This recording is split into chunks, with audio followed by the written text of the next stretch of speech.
Okay, so how do you actually beat procrastination and sit down to study? First of all, my name is Spencer. I've got straight A pluses for the last 3.5 years of my engineering studies, making me the top student of my year. And one of the reasons why I've done so well is because of my ability to just sit down and actually do the work that I said I was going to do. So in this video, we're going to cover the 4 steps that I use personally to mitigate procrastination and to help me actually get the work done that I want to do. So the first step is setting the intention. You're setting the intention to do the work. I want to do X. I want to do Y, I want to do this practice problem, I want to do this practice paper. That's step 1. Step 2 is budgeting the time to actually do it. So using a to-do list or a schedule or something. Step 3 is actually having the energy to do it when the time comes, to do the task you said you wanted to do when the time comes. And lastly, step 4 is just executing, which is actually doing the task you said you were going to do. So step 1 is setting the intention. I want to do this practice test. I want to do 10 practice problems for mathematics. I want to do this. I want to do that. Setting the intention is very important because how can you do something if you don't even have an intention of doing it? You can't just pick up a book and accidentally read it. You can't do a task that takes thought and effort accidentally. You need to be setting the intention. And this is where most people are. Most people have an idea of the things they want to do. They might wake up and they'll say, hey, I'm hoping to get done X, Y, and Z today. I want to get done the practice math test. I want to get done 10 problems of, whatever class it may be. I want to go to the gym. I want to hang out with friends. And so most people are here, but this doesn't work alone, because what happens if, you want to do all these things, but maybe the time comes and you lack the discipline or motivation to do them. Maybe you don't have the energy to do them. There's no deadline for the things that you said. You said that you wanted to do the practice test, but you haven't said when. So what's really pushing you to get that done? If you don't have the discipline, the motivation, and there's no deadline, there's no reason for you to do that work. And so you really just don't have direction. For example, you might be wanting to get done that practice test today, but without specifying a time, you might just push it off and say that you're going to do it later. And then things come up, maybe you go for lunch with some friends, you go to the gym, at 6 o'clock, you're eating with your family, you're doing all these things. And then now later comes along and you don't have the time or you don't have the energy. And so this is a very, very common thing that happens because you've only set the intention, but you haven't budgeted time or you haven't done the other steps that I'm going to walk through. You don't end up getting the actual work done. So clearly setting the intention on alone is necessary, but it's not enough. The next thing you need to do is budget the time to actually do the work. Not knowing when you're going to do something makes it a lot easier to not do it. If you don't know when you're going to mow the lawn, there's a much higher chance that it's just not going to get done because you haven't planned to do it. You don't really know when you're going to do it. You need to, you have the intention of doing it, but there's no time frame. If you say, I'm going to mow the lawn today, but you don't say when, it can just get pushed back and back and back until the end of the day, and then it doesn't get done. And that's because you didn't set a time. You didn't say when you're going to get it done. You just said it's going to get done. And so now it can just get done tomorrow instead of today. But the idea was that you wanted to get it done today. And actually getting and fighting procrastination is the ability to get the work done today when you want to. Another example is think about the guy who really wants to go to the gym. He's trying to get started, but he just can't. He might say, hey, he might buy his membership. He might set the intention of going to the gym during the day. Hey, I'm going to go to the gym today, but he doesn't feel like going in the morning, so he doesn't go. Then he eats lunch and he doesn't feel like going right after lunch. Maybe he's tired. And then the evening comes and he doesn't feel like going then either because now he's got, some homework to do or whatever it is. And then he doesn't get to the gym because he set the intention, but he didn't set a time. So you need to set that time to go, because if you don't set that time, it's way easier for it to get pushed back and back and back and back and then just not even happen. And so if you don't say when you're going to do something, the chance of it not happening is just a lot more significant. So you need to set a time for your tasks. You need to budget a time for the exam or for the gym or for this. And so a good way to do this is just every night, open your notes app and just budget time hour by hour for the different things you need to get done during the day. You might not get them all done. That's okay. But having that time budgeted is just going to increase the chance of you getting these things actually done. Now, if you can do these 2 things, you're going to be already ahead of most other students. But this third step is probably the hardest one. It's having the actual energy and motivation to do the thing that you said you were going to do. A lot of times for me, I have things scheduled. I use a to-do list and 6 o'clock comes and I just don't have the motivation or energy to do a certain task. This is where discipline comes in. Discipline can fill these holes for when you don't have the energy and motivation, but discipline exclusively is not sustainable. You cannot rely 100% on discipline. For example, if 0% of the time you actually want to go to the gym, but you go anyways because you're disciplined and you're going to go to the gym, eventually you're going to quit. Eventually you're going to quit because it's just so unsustainable to be relying 100% on discipline, to not actually enjoy the things you're doing and not want to do the things.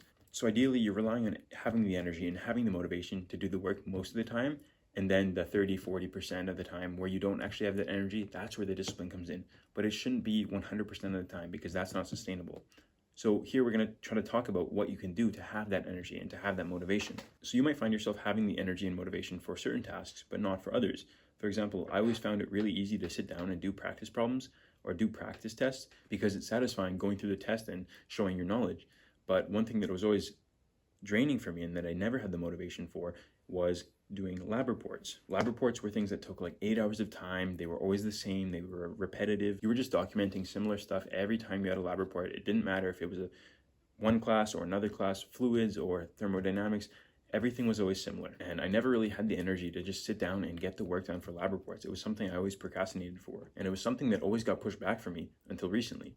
Recently, I realized that yes, a 6-hour lab report is daunting. It's a lot of typing, it's a lot of calculations, it's a lot of this, and it's not very rewarding because it's so routine, it's so mundane, it's not enjoyable work. But maybe you can't sit down and get that 6-hour lab report done. That's a big ask. It's big. It's really draining and it's not enjoyable. But maybe you can spend 2 hours and get the calculations done. So you set a 2-hour time block, and your goal is to get these calculations done. And then maybe you can set a 1-hour block the next day to do your data processing, and maybe a 1-hour block the next day for figures. And maybe, now you just need 2 hours the next day to actually get all the writing. Like once everything is there, the writing itself isn't too bad. And so you've divided this like long task that is hard to have energy for into, 4 more manageable tasks that is a lot easier to have the motivation for, because you don't need to feel like you need to get done the whole thing. You just need to say, hey, I just need to get the calculations done. And to me, that's a lot easier. That's a lot more inviting. And I would feel like I have the energy to do that compared to the energy to do the whole lab report. Plus, by setting your own deadlines, like we said, we're going to get the calculations done in these 2 hours on this day, and then 1 hour the next day, we're going to get the data processing done, and so on. By setting these internal deadlines, like these aren't deadlines set by the professor, these are deadlines set by yourself. You've given yourself these deadlines. This provides a little bit more motivation to, get that done when you said you wanted to get it done, because you're saying, hey, calculations, they are due today. Even though the professor didn't say it, you are saying they're due today.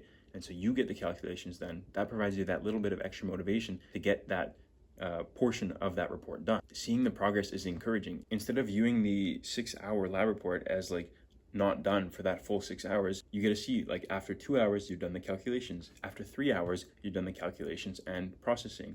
After 4 hours, you're done calculations, processing, and the figures. And so it's like a progress bar, and the progress bar is like your brain is wired to enjoy that. Your brain is wired to like that because it feels good progressing on things. And so even just tricks like that will help you get that little bit more motivation that can help you work through these tasks that are typically more draining. There's lots of ways to deal with these energy draining tasks that you might not feel motivated or have the energy to do.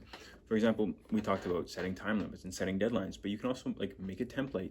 So for example, I said that lab reports are usually very similar. So a good thing to do, instead of wasting your time creating the same report over and over again, have a template. You need to find the things you can do to make the draining tasks less draining. You need to reduce the friction, and you need to make it easier. Whatever method you can do to reduce that friction is going to help you and is going to reduce your urge to procrastinate, because the task becomes easier and it becomes more frictionless. Now, this whole step of having the energy to do the work is a really complex problem. And I don't know the answer to always having the energy to work. I don't think anybody does. So that's where discipline comes in and will allow you to fill those holes, as I said earlier. But anyways, I've offered some advice that you can use and you can apply to try to have that energy to work when you actually want to. Now, the final step is the easiest, fortunately, and it's just to execute. Executing is actually sitting down and doing the work.